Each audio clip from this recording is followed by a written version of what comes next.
I'm Mandy. Please like and subscribe, and tomorrow you will have the best news. Growing up, we moved around a lot because my parents were journalists. I got really good at making friends quickly, but holding on to any of them was tough since I always ended up leaving, no matter how many of my so-called besties promised they'd stay in touch. After a while, they never did. It was heartbreaking every time. One day, Mom came home with big news. She got a job in Washington, D.C. for a national newspaper, and we wouldn't have to move anymore. I was so excited. Finally, I would have rooms of our own to decorate, make friends that would last. It was a dream. When I started at my new high school, I was nervous. I had to make an amazing first impression because this one had to stick. When I sat down at my desk in the homeroom, the other kids looked at me like I was an alien until a pretty brunette girl sat down next to me. Hey, I'm Jasmine. Love your jeans. Where'd you get them? A thrift store in New York. Oh my god. Is that where you're from? Sort of. I told her all about life on the road, and we hit it off right away. I could tell she was popular, and it was easy to see why. Very involved in all sorts of clubs and sports. So charming, and top 2 of our class. She was always competing for the top spot against this one kid, Chase. She warned me about how annoying he was, and I totally agreed. I was stuck next to him in math class, and he was always talking and distracting me from taking notes. From the second we met, Jasmine invited me everywhere with her and her friends. We did our homework together, ate lunch, had sleepovers. It was amazing! Soon after I started school, Jasmine convinced me to come to her French club to see if I wanted to join. She introduced me to her friend Camille, and we had so much fun. We watched French movies and practiced speaking with each other. I joined immediately. They were going to choose 2 students for a summer study abroad in Paris. I just knew it would be a really smart move for my future. One day, I went to Camille's house to study with her, and suddenly, the cutest boy I'd ever seen walked into her kitchen. Hey, butthead. Excuse me? Sorry, that was meant for my dumb little sister. Ugh, don't listen to him. I'm Ryan. You must be the famous Mandy I've heard so much about. Don't you have somewhere else to be? Nowhere better than right where Mandy is. Then he smiled the most perfect smile I'd ever seen. I could have melted into a puddle right there. The next day at French Club, I told Jasmine all about him. Oh my god, Jazz, he's on the soccer team. Good at school. Wow, he sounds like... He perfect package. OMG, he's here. She turned to see Ryan walk into the room right then suddenly. Her eyes turned to ice in front of me. Ryan? He's my ex. Oh. But I mean, if you like him, I guess. No, of course I wouldn't. Oh, good, because it'd be so weird. I'm so glad we're friends. What are you all talking about? Oh, nothing. It's nice to see you again. Since when are you in French Club? Since I found out Mandy joined. It was so awkward I thought I'd die. Just then, Madame Delacroix clapped her hands. For announcement time for our upcoming Parents' Night, we will be breaking off into pairs to research and cook a classic French dish. She started group. And surprise! Surprise! I got paired with Ryan. For just a second, I thought I could see the ice return to Jasmine's eyes, but she blinked, and it was gone. I felt sort of guilty that I'd be spending so much time with Ryan, but I vowed to keep my promise to Jasmine. Soon after that, I got assigned to help Chase hand out awards at the banquet. Hanging out with him all night would be the perfect punishment for me. A few days later, Ryan and I had to get together at his house to make chocolate mousse, my favorite. Have you ever made this before? No, but I've watched my dad make it, so I think Then I started the mixer. It started whipping everything up so fast that our chocolate mixture started flying out of the bowl. Soon we were both covered in chocolate. I was mortified, but Ryan just laughed and swiped some chocolate off my nose. Looks good to me. After we got cleaned up, we managed to make a second batch just in time to make it to the event. Madame Delacroix tasted every dish and said ours was the best of all of them. I was pretty proud, and I hoped it would get me some extra points toward the Paris program. Not even having to sit next to Chatterbox Chase all night could ruin my mood. After that, Ryan started asking me to hang out more and more. Soccer games, study sessions, sometimes even trips for ice cream. He was really funny, and we liked all the same books. I could tell he liked me, and I was really starting to like him. But I couldn't betray Jasmine. When I told my mom about it, she thought I was being ridiculous. I don't think Jasmine really has your best interests at heart, Mandy. She was my first friend here.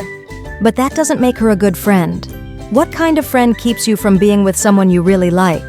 It's girl code. So I was definitely surprised the next day, at lunch, when our group started talking about boys to hear Jasmine exclaim, Who needs them? I've so moved on from Ryan. I mean, we only dated a few weeks anyway. Mandy, you can have him for all I care. I was elated to hear her say that, but now I was nervous. I'd never really pursued anyone before, but all the signs were there, and I decided to go for it. Soon after, Ryan hurt his ankle at a soccer match and had to leave the field. We lost. I decided to visit him the next day, especially now that Jazz had given her blessing. When I walked into his living room with some cheery daisies, his whole face lit up, and he pulled me down to the couch in a huge hug. When we pulled away, I felt like I was falling into his beautiful brown eyes. I thought for just a second I might get my first real kiss, but I chickened out. I brought some ice cream too for Sundays. You're the best, you know that?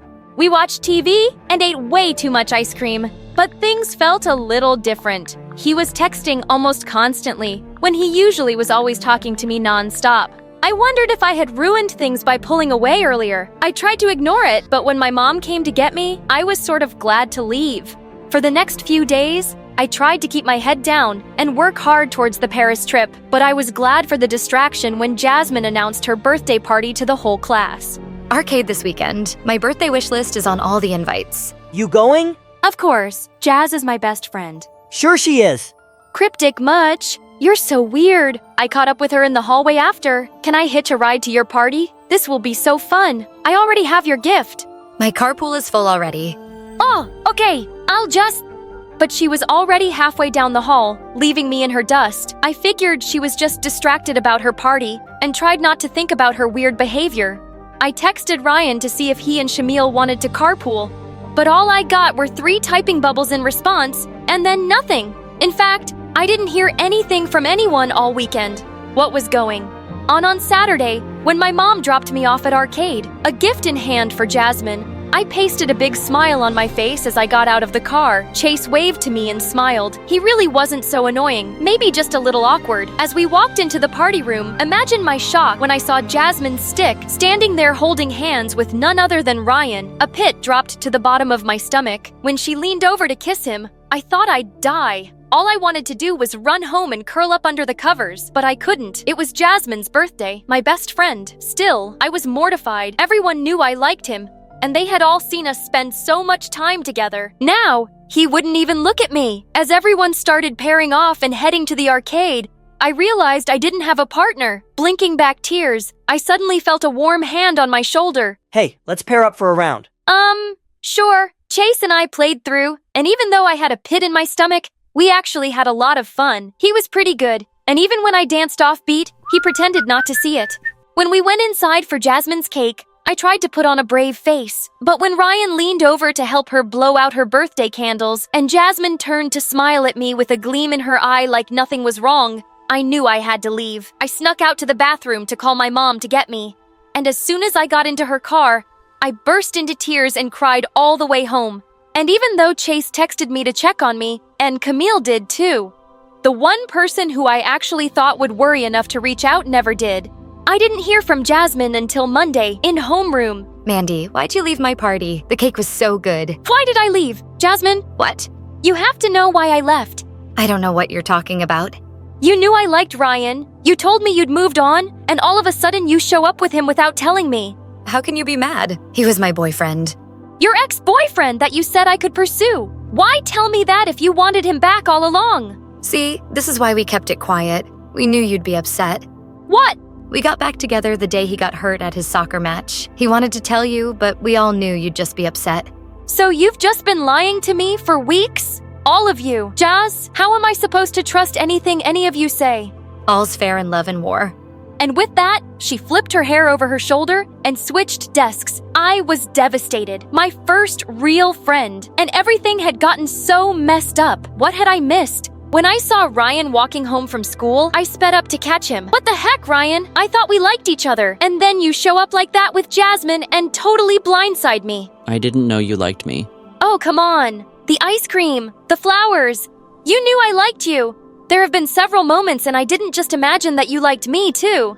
I did. but you never said anything. Well, neither did you. And then when Jasmine came to me after I got hurt saying she wanted to get back together, why would I turn her down when I wasn't even the one to break up with her? Like me. Don't like me? Fine. But you could have had the decency to say something before just showing up like that and humiliating me. I deserve better than that. I tried to put on a brave face at school. After all, hadn't I been a lone wolf for my whole life? But I'd gotten so used to having a friend at school that I suddenly felt the absence. Luckily, Chase came to sit by me the first time he saw me sitting alone at lunch. I couldn't see why I'd hated him so much for so long, other than the fact that Jasmine didn't like him. He was so sweet and really smart. Even though I avoided Jasmine and Ryan at all costs, I refused to quit French club. As the weather got nicer, Chase tried to get me to come out to soccer games, parties, concerts. But my sole focus was on school. I was more determined than ever to get one of the spots to go to Paris and prayed that Jasmine wouldn't get the other one. Chase became my favorite study buddy. He was almost as determined as I was for me to win the top spot on the Paris trip. On the last day of school, our report cards came out straight A's. Chase and I got big ice cream sundaes after school to celebrate. As I looked across the table at him, I thought about everything that had happened with Jasmine and Ryan and our whole big group, and I decided I was so glad to have one actual good friend instead of a bunch of not-so-great ones. Afterwards, Chase and I walked down the National Mall as the sun set. So, Mr. Number 1 in the class, how does it feel? I'm just glad to have beat her, to be honest, especially after everything that happened with you. I can take care of myself. I know, but from day one you seemed so nice, and I tried to make friends with you so quickly because I knew she'd come after you right away. What do you mean? Jasmine and I have been in the same class since kindergarten. She has always kept the girls she was most afraid of close. You know, keep your friends close and your enemies closer. But I was never her enemy. She's always been afraid of the smart, pretty girls in our grade. Even if you don't see it, trust me. To her, you were a threat. Wow, I had no idea. But if I had to go through all that to become friends with you, it was worth it. Suddenly, my phone rang. It was Madame Delacroix. Hello? Mandy, I'm pleased to inform you that you have been selected for this summer's study abroad in Paris. Pack your bags, mademoiselle. I am so proud. Oh, wow. Thank you so much. I mean, merci beaucoup. When we hung up, I squealed. Oh my God! I'm gonna have a stamp in my passport. Suddenly, Chase's phone rang. And when he saw the caller ID, he looked up at me with a gleam in his eye. I could barely contain my excitement. And when he finally said, "Thank you," and hung up, he turned to me with a huge smile. Looks like I'll have a matching stamp. Paris? Together? I threw my arms around him, overjoyed to be off on a big adventure with my favorite first real friend. Hi everyone, I'm Jenny, aka the Jockey Barbie. But before I tell you how I got that nickname, please like and subscribe. Growing up, my sister Clara had always overshadowed me. When I was 6 and learned how to play the ukulele, Clara taught herself to play the violin. When I put on a puppet show for my parents with stuffed animals, Clara directed a whole play with actors in fancy sets and everything. One time when I was 12, the president and the first lady came to visit our house for dinner. It was a big deal. There were a bunch of reporters and the staff prepared the house for weeks. My dad was so nervous that he started yelling at a servant. This is gold cutlery. I told you to use silver. The First Lady hates gold. Fix it now. Yeah, everybody knows that. Are you stupid? When they walked away, I sneaked over to the servant, who was in tears. "You're doing a great job." And then I slipped her a huge tip. I put on my best dress for dinner. I thought I looked cute, at least until I saw Clara. She looked like an absolute princess. At first, it made me feel invisible, but then I decided to be brave. When it came time to serve the soup, I jumped up. I got this. I was thrilled. Finally, a chance to make Mom and Dad proud. I walked gingerly to the First Lady, being extra careful, when suddenly a foot stuck out and tricked me. The bowl of soup flew off the tray and spilled onto the floor, startling the president and the First Lady. When I stood up and saw Clara's smile, I understood everything. Go to your room. It wasn't my fault, it was Clara. You're such an embarrassment. The news was on television by midnight, and the next day, my parents sent me off to a boarding school on the other side of the country. It was lonely at first. My family was treating me like a black sheep, even though I'd done nothing wrong. My dad made sure my bank account was full, but he never had time to visit or even talk. I decided I couldn't spend all my time being homesick. I was going to make something of myself here. I signed up for all the top activities activities like horseback riding and ballet. By the time I was 16, I was #1 in all of them. I even ran for school president and won. Even though I was thriving, I didn't want to leave anything to chance, so I was always complimenting people and buying them gifts. I wanted people to like me, and it seemed to be working. With one exception, this boy Josh. Josh worked in the stables taking care of the horses and seemed immune to my compliments. Hey Josh, is that a new shirt? Looks nice. It's old and covered in dirt. You don't have to try so hard to be liked, you know. It was just a compliment, geez. It was a fake compliment. You might have everyone else here fooled, but not me. What was his problem? He did have gorgeous eyes though. How about I take you out for lunch at La Rosa? It's the fancy place by. No, I don't need your bribes. Happy riding. It wasn't a bribe, it was an invitation. But Josh had already walked away. With race day only a week away, I needed to focus on training. But as hard as I tried, my mind kept wandering back to Josh. Maybe the right gift would win him over. Hey Josh, I saw these boots and thought of you. Told you I don't want your bribes. Do you even know what a bribe is? I'm not asking for anything in return. Yeah, you are. You're asking me to like you. So you admit you don't like me? What did I do to you? I didn't say I didn't like you. I just don't know the real you. At that moment, he leaned in close to me. Oh, my heart fluttered. Was he about to kiss me? But then he stretched past me to adjust the saddle. I totally knew that's what he was doing. Why would I even want Josh to like me? He was always dirty, smelled like a farm, and he was the least friendly person I knew besides my sister Clara. On the day of the race, I was feeling nervous, but I stayed focused and came in first place. My parents hadn't visited me since I'd arrived, but part of me was still hoping to see them in the stands cheering me on. Of course they weren't there, but to my surprise, Josh was. Congrats. I can't believe you came to support me. You to like me. I was already here. It had nothing to do with you. Josh smiled at me, and my heart skipped a beat. The next day, me and Nessa were on the front page of a national newspaper. Not long after that, I got a call from my dad. I was shocked. He normally just sent me emails. Hey honey, I wanted to let you know we're very proud of you. Feel free to mention my business the next time you talk to reporters. Thanks, Dad. I will. Do you think you'll be able to come visit soon? I'm afraid not. We're in Japan with your sister right now. Japan? Sorry, honey, but we'll definitely come when you try out for the Olympics team. That's the big one. Just then, Clara's voice rang out. Yeah, anyone can win a national race. An international race is the real challenge. That's not fair. I worked really hard. You've never won a national race. We have to go, honey. We just got to the Hello Kitty store. Then he hung up without even saying goodbye. I couldn't help it. I started to cry, and that's when Josh found me. Go ahead, make fun of me. You know you want to. I never wanted to put you down. I just wanted you to be real, and it looks like you finally aren't. Yep, real tears and snot here. As real as it gets. Come on, I want to show you something. Josh held out his hand. I felt a rush of warmth as I took it. Josh took me to the fields behind the school and showed me the silly horses. It was the cutest thing I'd ever seen. I approached the mom slowly so I wouldn't spook her. Whoa. She doesn't like most people. Be careful. Just then, the mom nuzzled her nose against my hand. "Ah, you're just a big sweetie, aren't you, girl?" I noticed Josh looking at me funny. What? I just never realized how gentle you are. After that day, Josh and I started hanging out more. It was strange and funny, and I loved how kind he was to animals. I was surprised to learn that he didn't actually go to our school. No way my parents could ever afford that. They've been struggling with money, so I took this job to help out. Josh, I'm so sorry. Why we're happy. I love working with horses. Sure, times are tough, but money isn't everything. They're amazing parents. You're lucky. I mean, don't get me wrong. My parents are great. They're just not around much. But as the months went by, I started hearing from my parents more and more often. They even came to visit. I was winning races left and right, and the media nicknamed me the Jackie Barbie. I was on television, magazine covers. My life was a whirlwind. Honey, I thought you were going to mention my business during your interview today. I did, didn't I? Yes, but only once. We agreed on 4 times. Repetition sells. Okay, I'll try harder next time. My favorite moments were the quiet ones, just me and Nessa going for rides before sunsets, and my long talks with Josh in the stables. One day our hands touched and I felt that same charge I did before, but this time Josh didn't pull away. He took my hand in his and leaned in, our lips nearly touching.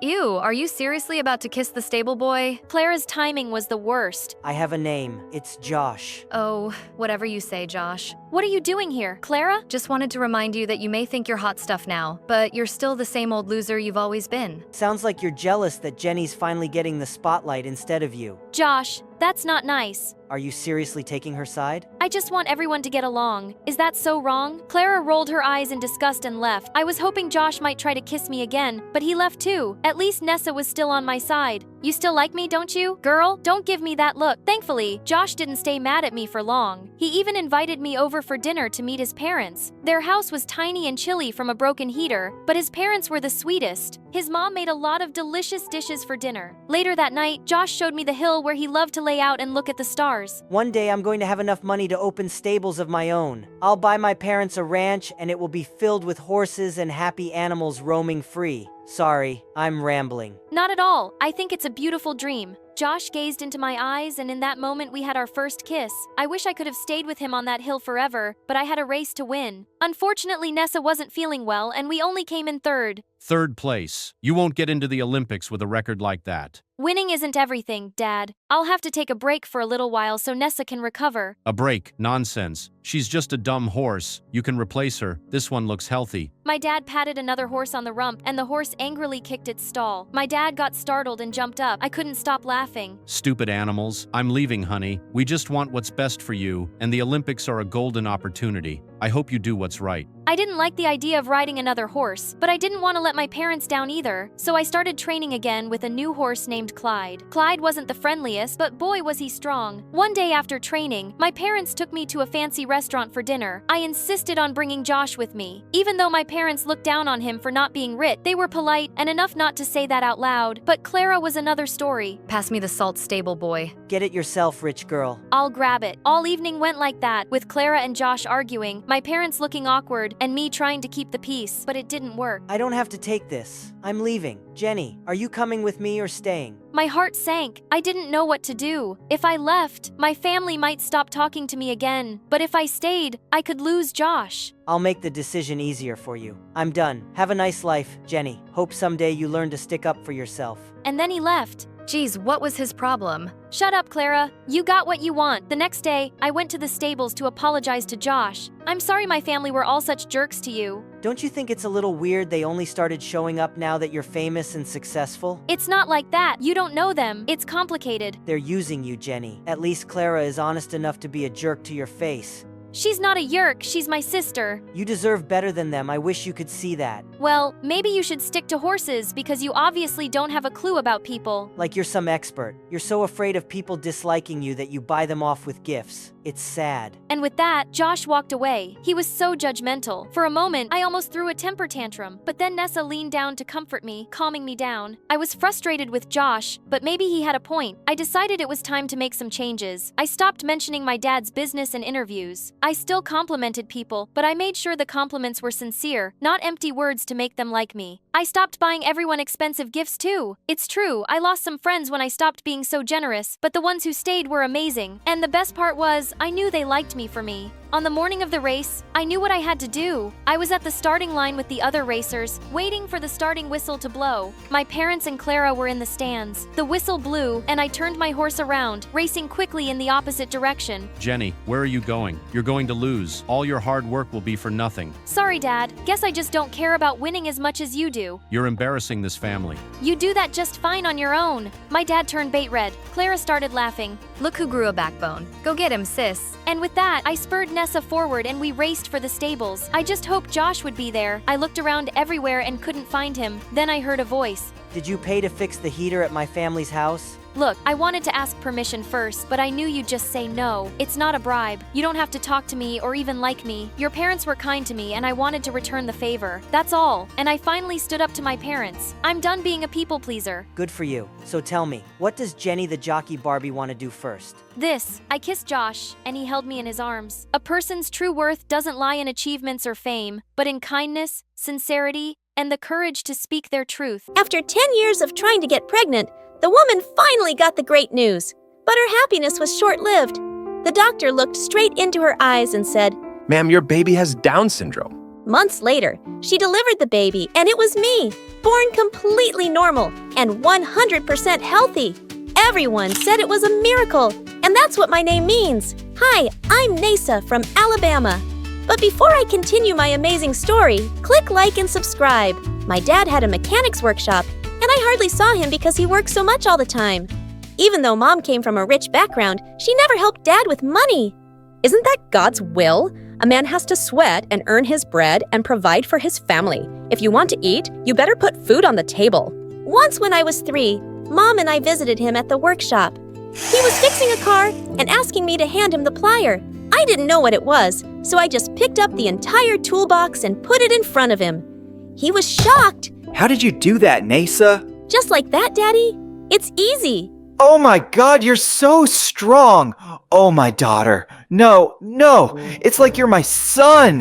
Why are you looking so happy, idiot? I don't want a manly daughter. Girls aren't supposed to be delicate. This is what I get. After 10 years of waiting, I'm taking her to the doctor. The doctor said I was exceptionally strong because my muscle strength and testosterone levels were higher than most girls.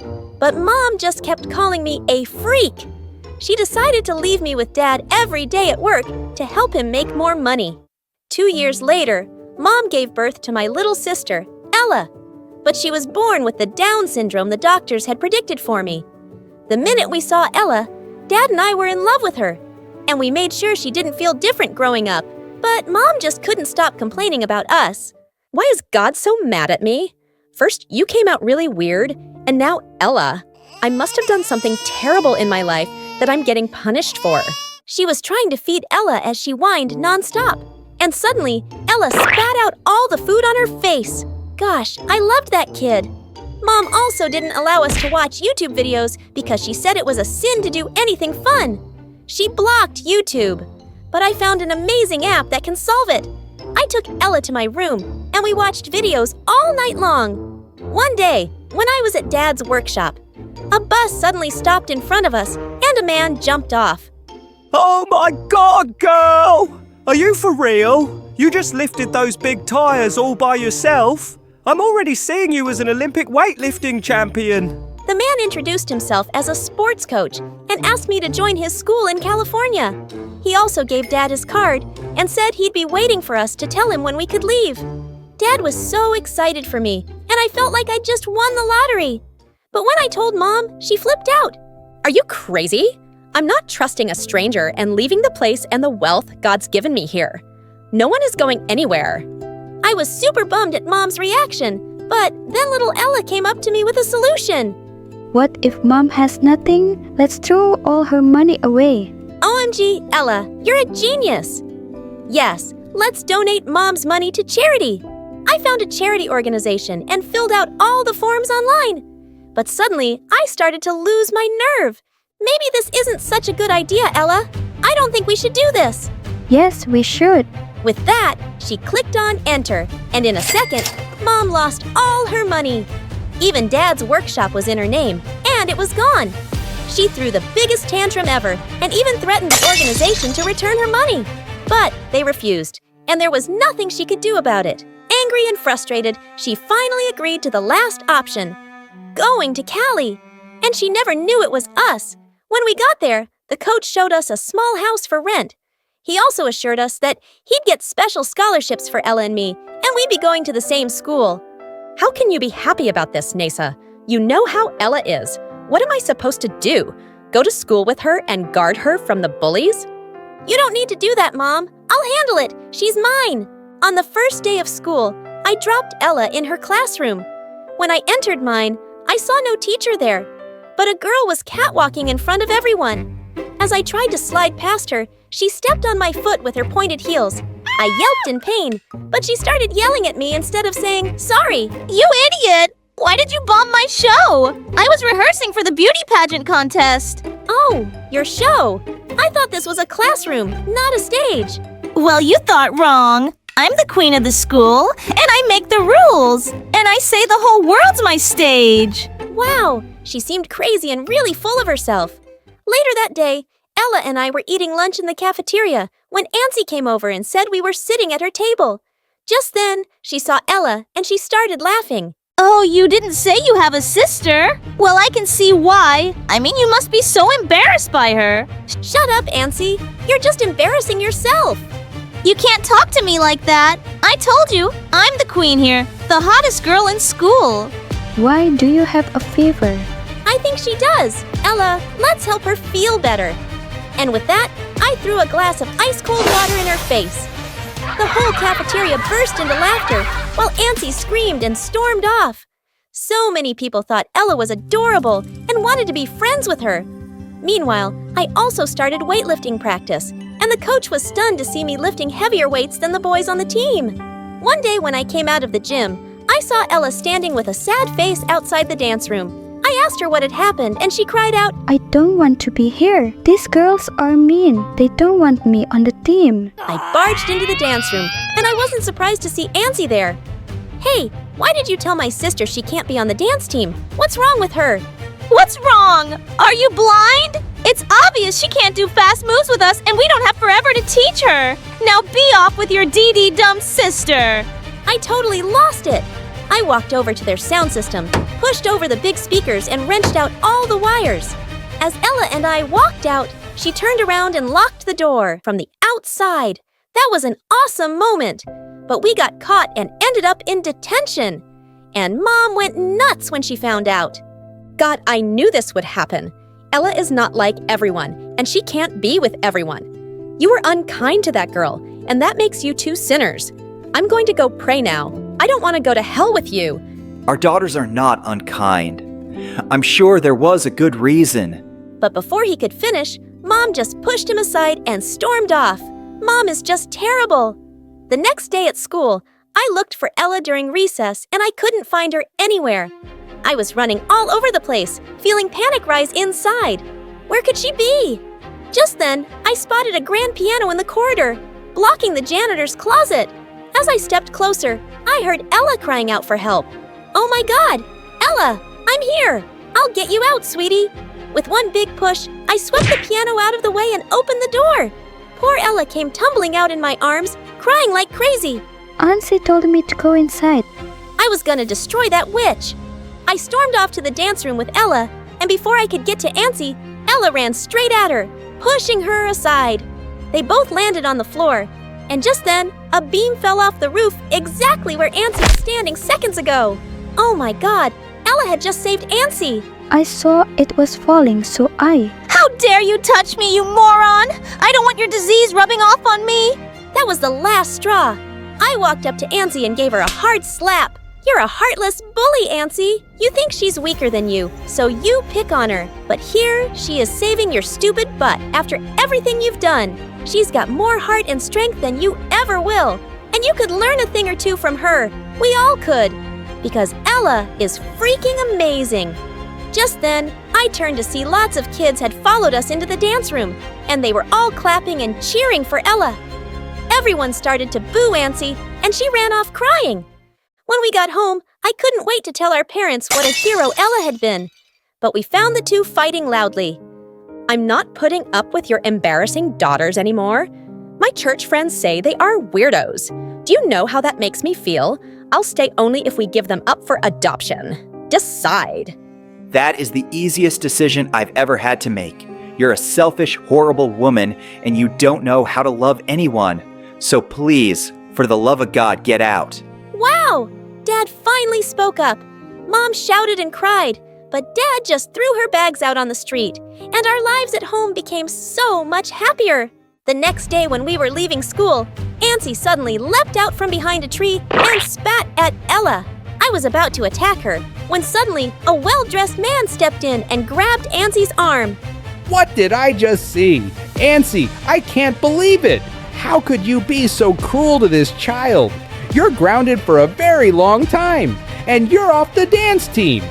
Dad, you can't do that! Keep talking, and I'll ask the principal to expel you myself. Apologize now. Well, the queen bee finally bowed her head. Also, it turned out that Nancy's dad was a big-shot doctor, and he offered to take over all of Ella's medical bills and help out with any therapy she needed. When Mom heard that Ella wouldn't be expensive now, she contacted us by saying that she was sorry, and she always knew we were special. But we told her to leave us alone. After a year of training, the coach said it was my time to shine. He entered me into many weightlifting competitions, and my medal collection has just begun. And I always have my biggest supporter cheering me on.